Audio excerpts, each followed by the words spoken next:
Avvalambor assalomu alaykum. Bugungi mavzuyim iyul oyi 15 kunligi haqida ko'ramiz. Niyatingizni oldim, shifoli ochirim bo'lsin.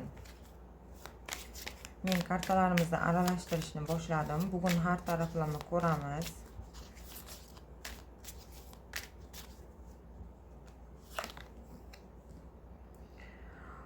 Bu oyning birinchi yarmi ko'pchilik uchun hayotingizda burilish nuqtasi boshlanadi deb bu kartamizda aytmoqda. Oxirgi bir necha oy davomida to'xtab qolgan ishlaringiz asta-sekin harakatda yana nima desam, harakat bo'la boshlaydi. Kimdir uzoq kutgan javob oladi, yana boshqalar uzoq vaqtdan beri kutayotgan masalasiga aniqlik kiritadi deyilmoqda bu kartamizda. Ba'zi insonlar eski tanishlar yo uchrashuv yoki aloqaga chiqishligi mumkin deyilmoqda bu kartamizda. O'tmishingizdagi yakun bo'lmagan vaziyatlar yana hayotingizga qaytib kiradi. Bu safar ularga yakun yasash imkoniyati paydo bo'ladi deb bu kartada aytmoqda.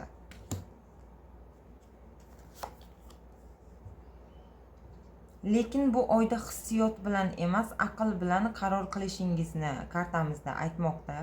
Sababi tashqaridan sizlarga yaxshi ko'ringan ayrim narsalar, imkoniyatlar keyinchalik sizlarga siz kutgandek bo'lmasligi mumkin deyilmoqda. Endi munosabatlaringizni ko'ramiz. Iyul oyida munosabatlaringizda nima holatlar bo'lar ekan?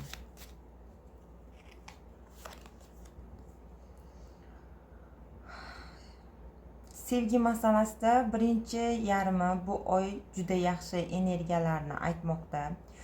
Yolg'iz insonlarda tanishuv borligi, bu inson siz kutmagan joydan kirib kelishi, boshida oddiy suhbatdek tuyuladi, keyinchalik munosabatlar rivojlanish ehtimoli borligini aytmoqda kartamizda.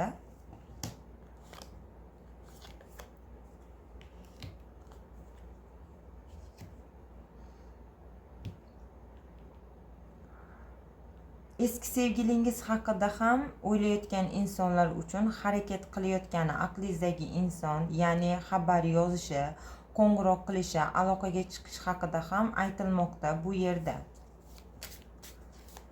Juftliklarda nima gaplar ekan? Juftliklarda ko'ramiz endi iyul oyida. Juftliklarda insonlar biroz sovuqlik, tushunmovchilik yoki pauzalik oyni 15 kunligida kuzatilishligini aytilmoqda sizlarga.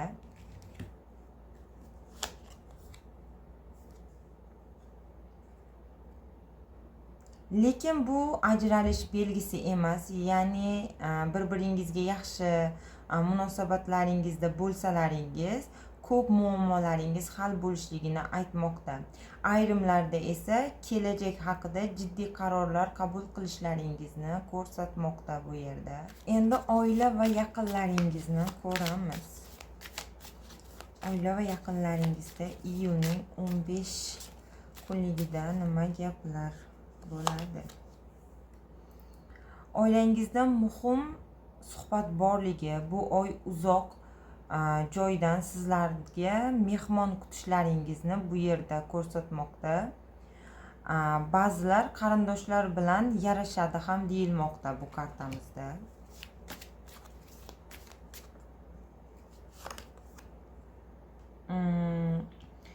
Ammo yoshi katta qarindoshlaringizdan biri bilan sizlarda tortishuv borligi oilangizda, ya'ni yaqinlaringizda bu kartamizda aytmoqda. Ruhiy holatingizni ko'raylikchi.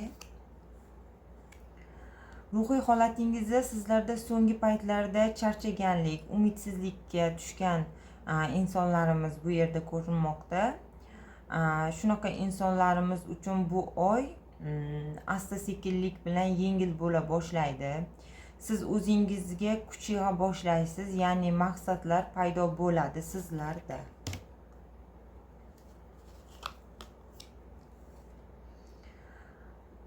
Sizlarga kartalar nima ogohlantirish bermoqchi?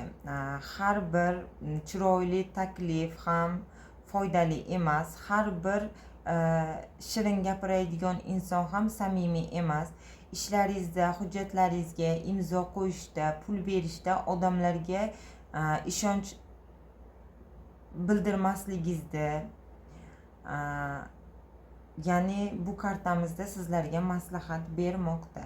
Endi ish va karyerangizda nima gaplar? Shu haqida ko'ramiz. Ish va karyerangizda nima gaplar ekan?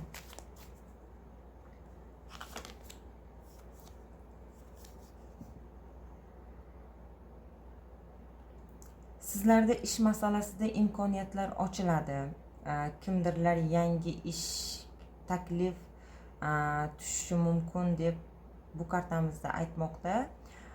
Kimdirlarda uzoq kutgan hujjat javobi yoki ish bilan bog'liqlik xabarga ega bo'ladi deyilmoqda.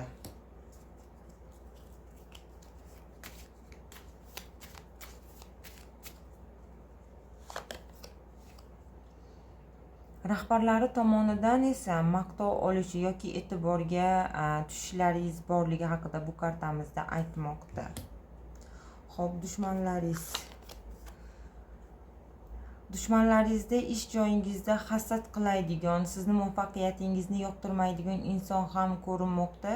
Shu bois rejalaringizda hamma bilan bo'lishmasligingizni tavsiya qilaman azizlarim. Pul taraflama, ya'ni moliya taraflama. Shu haqida ko'raylikki. Pul taraflama. Sizlarga kutilmagan daromad kelishi borligi, bu yomon emas. Kimdir sizga eski qarzini qaytaradi, ba'zilar qo'shimcha daromad topadi. Lekin shular bilan birga sizda bir xarajat chiqishi ham ko'rinmoqda.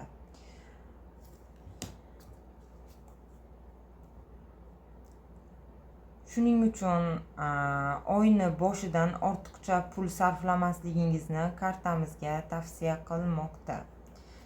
Sizga karta maslahati nima demoqda? Karta maslahati.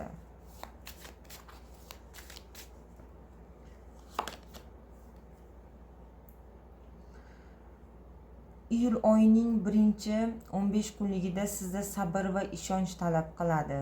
Ba'zi eshiklar yopilsa, bu siz uchun yanada yaxshiroq imkoniyat ochilishi mumkinligi haqida bu kartamizda aytmoqda. O'zingizni boshqa insonlar bilan solishtirmasligingiz, harakatda davom etishligingizni kartamiz maslahat bermoqda. Siz kutayotgan natija yaqinlashmoqda deb sizga bu so'nggi kartamizda karta maslahati deb aytilmoqda azizlarim. Bu umumiy tarot ochilmasi edi. Bugungi raskladimiz tugadi. Agarda sizga mos tushgan bo'lsa, like bosib, izohlarda o'zingizni fikringizni yozing va keyingi ochilmalarni kuzatib boring. Barchangizga rahmat kattakon.